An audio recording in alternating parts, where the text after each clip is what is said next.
Before I go to sleep at night, Before I go to sleep at night, I pray that everything's alright. I pray that everything's alright. I just want us to be free. I just want us to be free. Pursuing happiness for you and me. Pursuing happiness for you and me.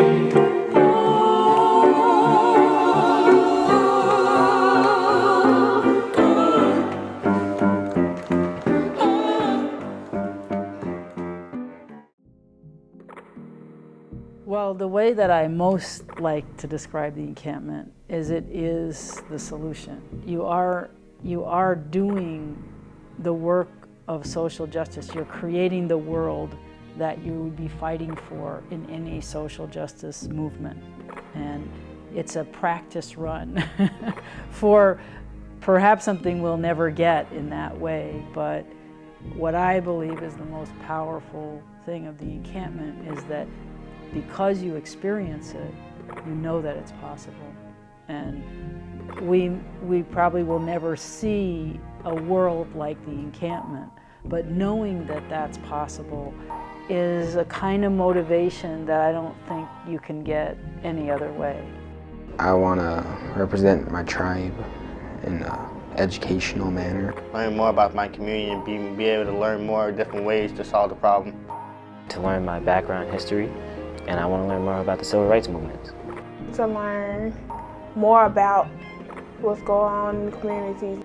I was going to see if I could start a spoken word coalition of visual arts in my local SHAPE Community Center.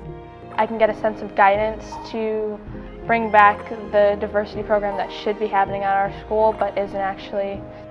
There's a lot going on in my community and I want to figure out some strategies to help.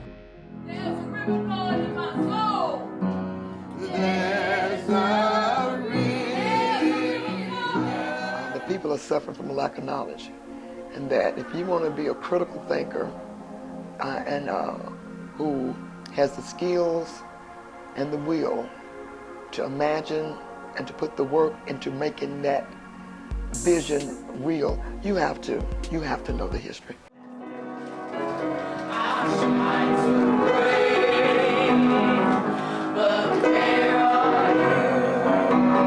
The use of the arts.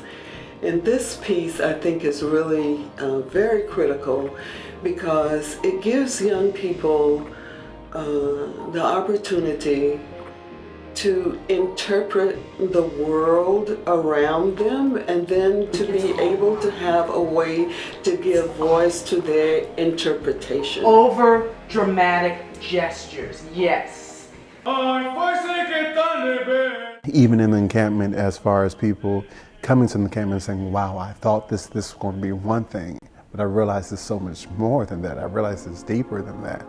And then wanting to investigate that and wanting to find their voice. When another bold and beautiful young black male comes like Emmett Till, instead of the system being a shoulder of cold, there will be a shoulder to cry on and learn to chill. I'm just being real, this is how I feel. Life, liberty, and the pursuit of happiness. When we can start being America the brave and stop being America's slave. Or students who come and they don't have a voice, but because the encampment pushes each individual, they find their voice or find their niche. And I think that that's the biggest transformation that we can ask for, is for them to find their voice and then to utilize their voice. I've changed in many ways, starting from being more outspoken. In the beginning, I was very shy. I didn't like to talk that much. I was more to myself. But now that I see how different cultures mix and how not only is it a one-person thing as a community, and as a community you have to talk. I think the encampment touches everybody in very unique and diverse ways, but it still touches them.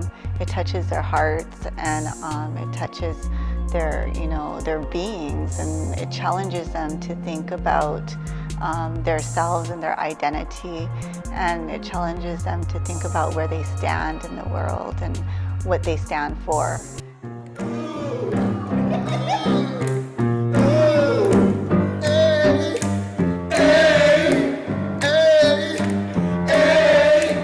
He woke me up.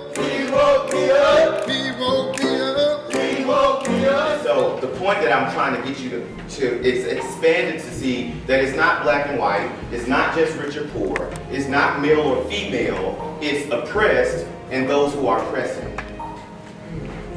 Does that make more sense? Young people often leave with a project that they want to take home to their communities, but that project can either be, for us, it's very open. It can be an organizing project with the community around a particular issue, or it could be a digital story, or it could be research.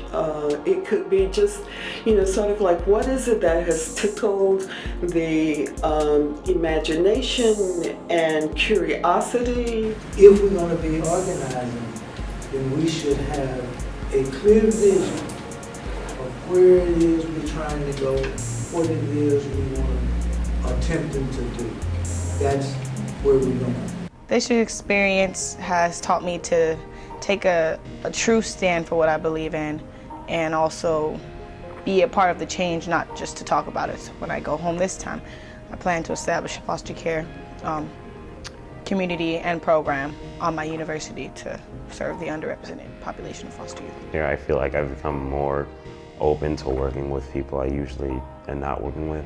Because I've always had, sort of a progressive mindset towards social justice issues, but I feel like because I came to the encampment, I could, think with others who think very similarly, The encampment made me feel like that I'm somebody and I can do anything as long as I put my heart to it, my mind to it. Change I've noticed in me was that I'm more willing to help others, and I'm not afraid to use my voice, I'm not afraid to speak up, I'm not afraid to add a comment when it's necessary, to stand up for somebody else that is kind of being belittled. I'm more open-minded to different cultures and different backgrounds. I'm more knowledgeable about the history, and that kind of makes me have a really strong desire to help others. Just looking back on the 3 weeks that we have been here, and all the hard work and all the tears shed and all the anger was built up for a reason. And I feel the happiest now in this moment because it all came to a great end, and I wouldn't want it any other way. It has taught me a lot of things, especially have more sympathy towards other people, because you just don't know what they're going through and you don't know their issues and stuff like that, and just try to relate to them. And it's great that they're willing, that they all came with an issue that they were trying to deal with in their community.